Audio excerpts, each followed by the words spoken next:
Hello everyone, welcome to Edumoon Tutorials. I am Vidya Lakshmi and this is a tutorial videos on database management system, and in today's class we are going to discuss the very first lesson on DBMS, and the topics that we have in our first lesson are the file system versus DBMS, advantages of DBMS, describing and storing data in DBMS, relational model, levels of abstraction, data independency, transaction management, and the structure of DBMS. Before actually looking into those topics, let's see what is a DBMS and why do we require DBMS in our daily applications. Database. Database is nothing but it's a collection of some interrelated data, and the management system is a set of programs or applications for managing and maintaining the data. Here maintaining means storing of the data, that is a storing of large amounts of data, and managing comes to accessing the data, retrieving the data, and answering the questions that are made by the user on that particular data. So on a whole, a DBMS concludes to a software that is used for storing and managing the operations performed on that data that is stored. Simply, it's a software used for managing and maintaining of data, usually large amounts of data.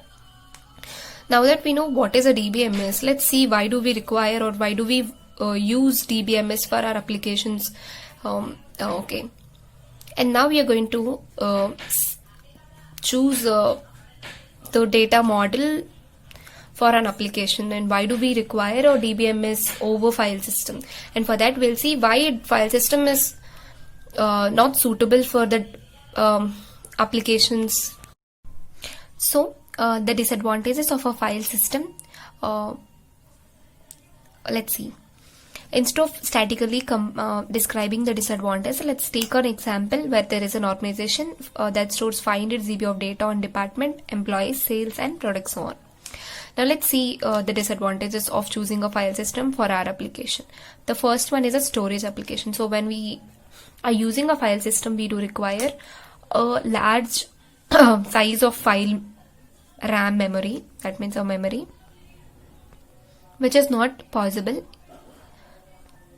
So the solution to this problem is either we have to include a secondary storage and then bring the parts of memory each time when we are processing the data, right? So this is a complex process. And next, data redundancy. File system does not restrict us on storing multiple types of data. That means it does not restrict us on storing duplicates of the same file. You can store any number of similar files in a file management system. Third disadvantage is difficulty in accessing the data. Accessing data is answering to the questions that are made by the user on that particular data, and with the file system we don't have any facility of making queries or questions and then deriving the answers from the data. So for this we have to write some complex programs that searches the data and then retrieves the information from that particular data. So that is a disadvantage for sure. And then inconsistency. Inconsistency is a problem occurred when multiple users access the same data simultaneously, making some inconsistent changes to different copies of similar data. That is inconsistency, and it is a main disadvantage in this aspect. And security. With the file system, that most security that we can provide is in the terms of the passwords only, which is not a suitable solution for the real-time applications that require so many security restrictions because it is used by multiple users. So we do require some complex security rules instead of using the plain passwords and all.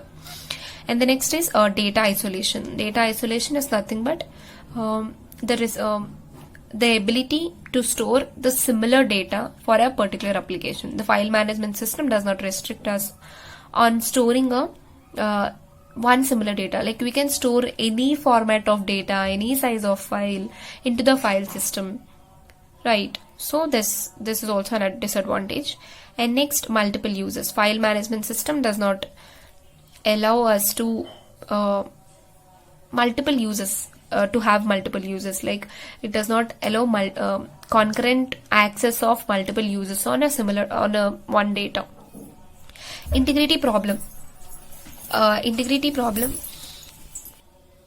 we don't have any facility of applying the conditions on the data that we are storing. That is an integrity constraints. We are nothing but the conditions that we can apply on a data. So there is no facility for applying such conditions on the data that is stored. So these are all the disadvantages of using a file system or choosing a file system for our application. Now let's see what are the advantages of DBMS. Okay. Our first advantage is data independence. What is data independence? It's a ability to make changes to our data without affecting the application programs to be rewritten in another level. That it's nothing but you can change the data in one level, and this has nothing to do with the application programs of that particular data. That means the application programs are separated from the actual data stored. So when you are changing, even when there are changes on the data, you don't have to rewrite the application programs in relation to the data changes made. So that is an advantage. Next is a efficient data access. For providing the data access, DBMS has a very powerful and an efficient tool called SQL language, structured query language, that answers all the questions made by different users on different aspects of data in a very efficient way.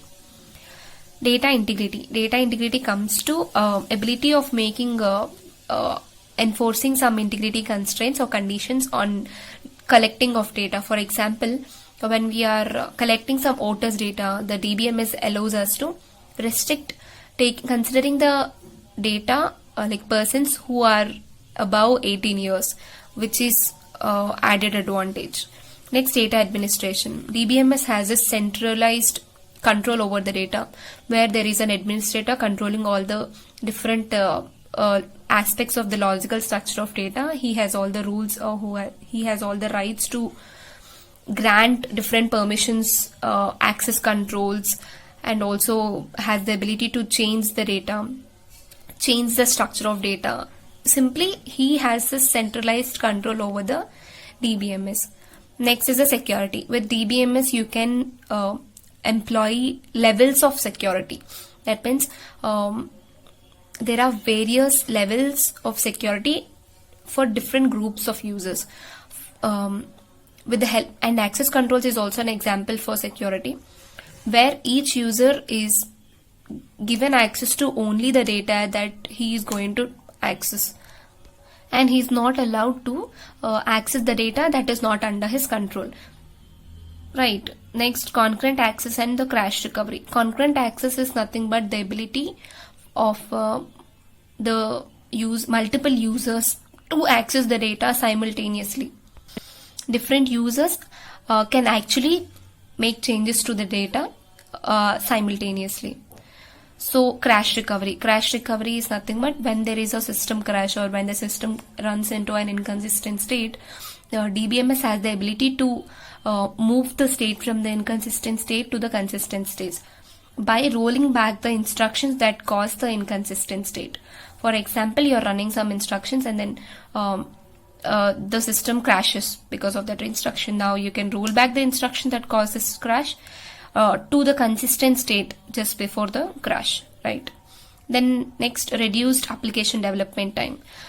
When you're developing a certain application, you can make use of the DBMS for your database data management aspect, and generally you will have a high level interface for your user interface, and then instead of using any other standalone applications, you can use a DBMS because it has all the applications required by the mostly used applications. So you can make use of the DBMS as your data management system for your application. That of course reduces the total application time for your total development time for your application.